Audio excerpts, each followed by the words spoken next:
Dr. Jackie's here, changing life loving you. Yeah, that's the groove, life loving you. Feel the truth, move, life loving you. It's all we do, come on through, it's just for you. I was thinking about it. If you were able to send a letter to your ex, right? When I say the word ex, that already, to me, elicits a sensual conversation. What would you say? Depends on the circumstance. Depends on the parameter of the breakup, I guess. If it was on good terms, bad terms, that'll dictate the letter for sure. It also probably dictates depending on who initiated the breakup. Yeah. So I'd like to hear from one of you. Yeah, I think that there's a lot of different pieces to that. You know, there's ways that you can inform your ex about yourself and your future self and who you're becoming. There's things that you definitely, if you care enough and you're not hurt, too much, you can express to them about themselves. So maybe that they can, take steps to better themselves. Because I think what we're mostly looking for is closure. Relationships end, and really my take on it is this.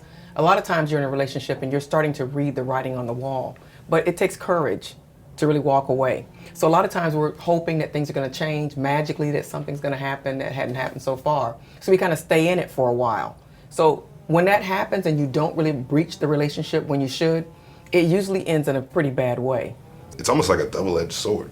You feel remorse at the same time as you feel this pain. Yeah. And now she's hurt you, and it feels like it built up on you, but maybe you should have just saw some of the signs. Exactly. Who knows, But all in all, I have to agree with you. At the end of the day, we shouldn't have broken up. We didn't have reasonable reason to break up, but we did, and a lot of it was she didn't know who she was. It's incredible when you don't know that other individual doesn't know who they are. Yeah. And they're just complying with things that, you thought were so mutual, at one point. But I feel like it's hard to make that judgment. You're saying that, you think that maybe you guys shouldn't have broken up because the problems weren't that big. But in earnest, you really don't know how big they were because so many things were unsaid. So now I really want to hear what's going in those letters. And I want you to be really specific. For me, I think it would just be that you have to know that there's gonna be bad days. There's gonna be obstacles in your relationship. No, I want to hear it like this. Dear ex. All right, dear ex, I apologize for not really looking at things from the perspective of what you were going through when we were together. I think that, we could have maybe worked something out if, maybe we had just maybe addressed our problems a little bit more head front instead of putting it to the side and just looking at it from the surface level, not really diving deep into it. We touched on things, but we never really attacked the problem at its root. And I think that that's why we ended up breaking up. Well, that was healing. I felt something medicinal going on. Thank you, Matt. Who else wants to dive in? I don't know. My circumstance was different. I genuinely, I don't hold any resentment towards my ex. It's not something that was, oh my gosh, he did something to me or I did something to him. It was a circumstance of we loved each other. We just had a different definition of love. What do you mean by that? I think that's something that a lot of people don't really realize. They don't work out in a relationship and they get so angry at each other because something happened.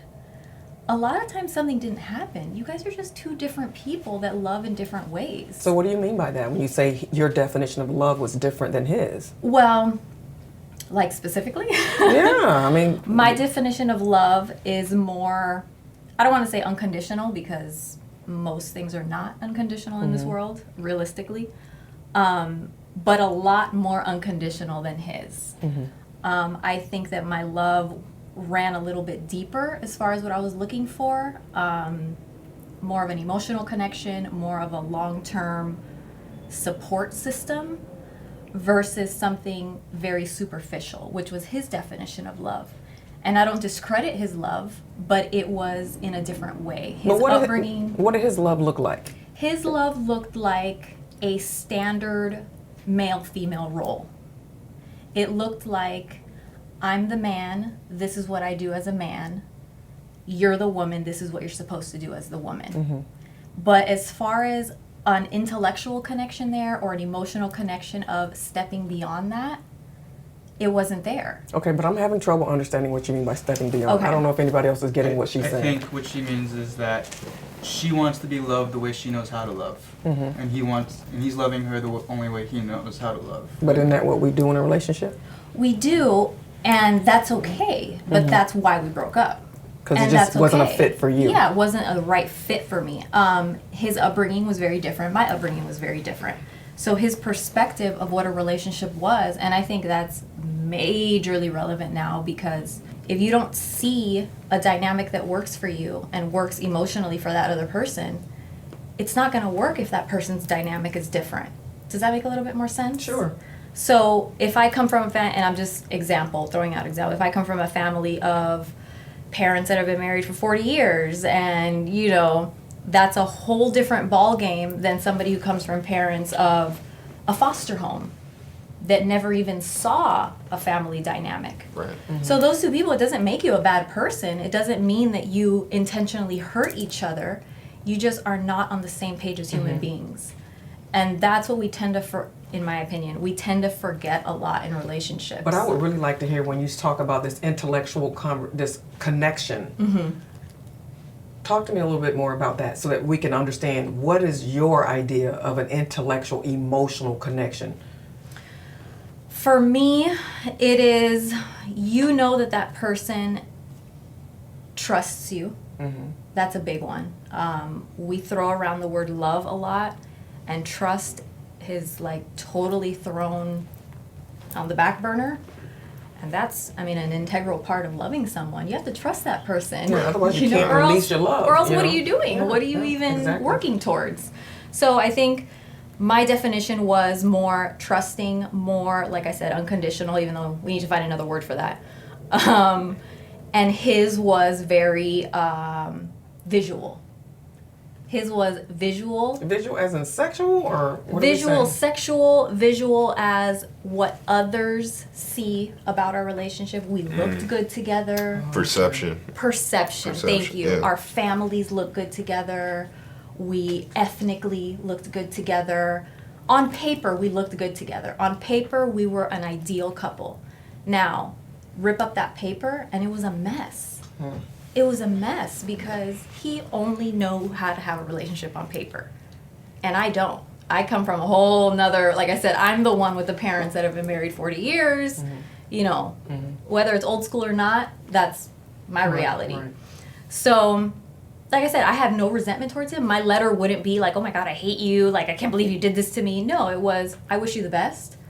I wish you nothing but health and wellness and happiness in your following relationship. I thought you were going to say But it was another- not for me. Oh, okay. So, Okay. I want to title her letter "Idealism versus Realism." thank you. I like That's that. what I want to title that. That's pretty much, yeah. No, I can relate to some of that. Mine would go as follows. Dear ex, I apologize for being too much sometimes. I apologize for pushing you too hard. And in the same respect, I forgive you, like I've already told you. I forgive you for what took place and, what ways you hurt me, which ways you were selfish. And in the same respect, I would just, say to her, please heal, from some of the things that you went through prior to me. Make sure that you're whole and make sure that you're moving forward in a more authentic way. Just period. You don't need to fake for anybody. But also be adjustable, which I think I heard you say. Yeah. Largely, be adjustable, be able to shapeshift and relate to other people in different arenas, circumstances, atmospheres. And then really just lastly, just own who you are, that's deep. and know who you are. Yeah. So that this doesn't happen again with anybody else, because I wish nothing bad upon her. Yeah. All blessings to her. So. Yeah. Nothing bad, all blessings. And that's how we want it to be. But, closure is not always the easiest thing to gain in a relationship. How many of y'all had closure in your relationship that you're satisfied with? Oh, no, definitely not. No? Yeah, I agree with that. Definitely not. I- I've had some, but some definitely not. But you got to think about what I said earlier, that a lot of times if there's not good closure, it means that you stayed in too long. And so the break in the relationship came as like an absolute crisis. It's like it had to end. And so the ending is always going to be ugly. But when you walk away at the time that you should, that's when you kind of already get that feeling. Once you get this idea that they might not be the one, and then you start to really think, I don't think that they're the one, that's the time to walk away. Life is too short, and you have so much to do and so many other people to love and to give to. So it's like, you know, you let go of what's in your hand, then you're able to receive something new. I think where we lose, I agree, what ends up happening is that and I think more for women than men, that little thing in the back of our mind that, what if he changes for me? What if his love is so strong for me that he's going to change? He's going to see his ways. And I get that consistently from women all the time. It's, well, he does this and this and this. But, you know, if I stay with him and I continue to, then maybe he'll. And that is. Yeah, but the truth is listen, so I'm going to give you a paradox about relationships. You know, people say you can't change anyone, and we know that that's true. But you must change if you come to a relationship wanting to be in a good, fruitful one that can go the distance. The issue is, though, one person's trying to force someone to change, and then the other end of the paradox, the person just recognizes that I must change, I must evolve if we're going to become one. Exactly. And so that's the paradox. We do have to change. So I find that when you're asking somebody for something and you're kind of like demanding it with that sort of neediness, for some reason we kind of shy away from that. We don't want it. But I think that should be a part of the conversation in your relationships. So I'm wondering, is there some sort of an underlying conversation that needs to be had when you're in a relationship? You talked about the honeymoon phase. Maybe that's the time that we need to be talking about what is going to be the foundation of our relationship. What's going to be our safe word? Not sexually, but your safe word for when we're hurting each other in this relationship, or when we really need to find a new, our next level in the relationship.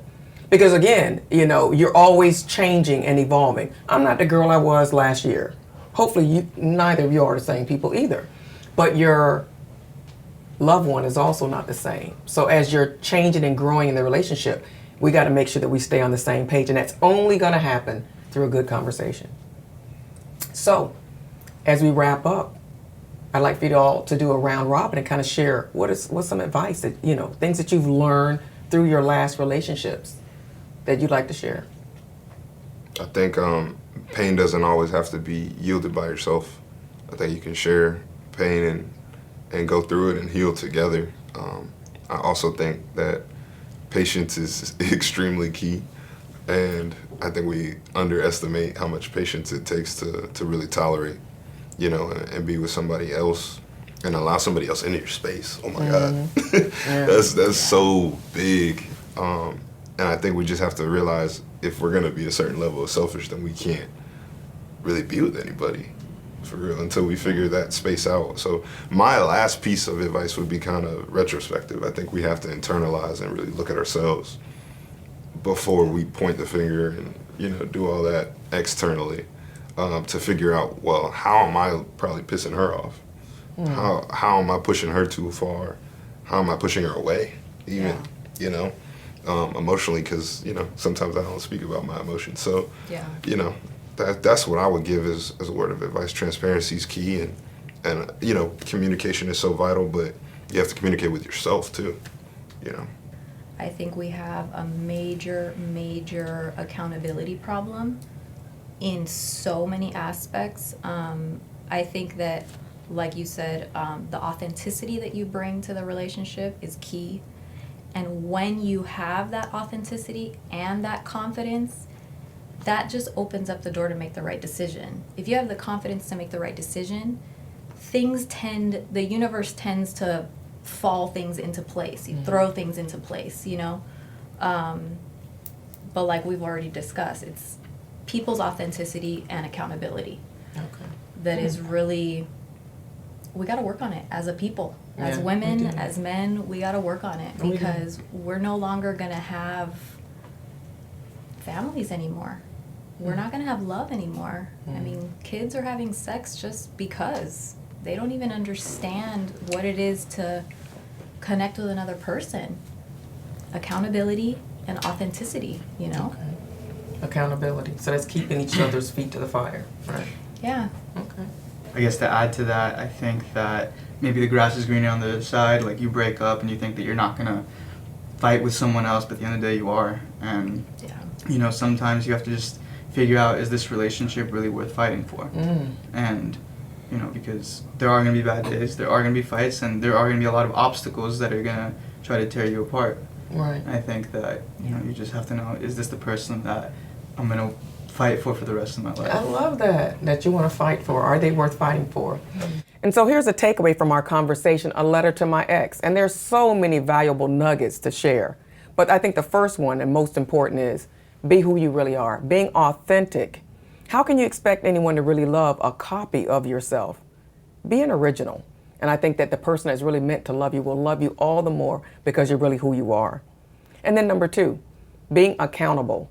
Looking first at me, what did I do wrong, instead of always pointing the finger at you.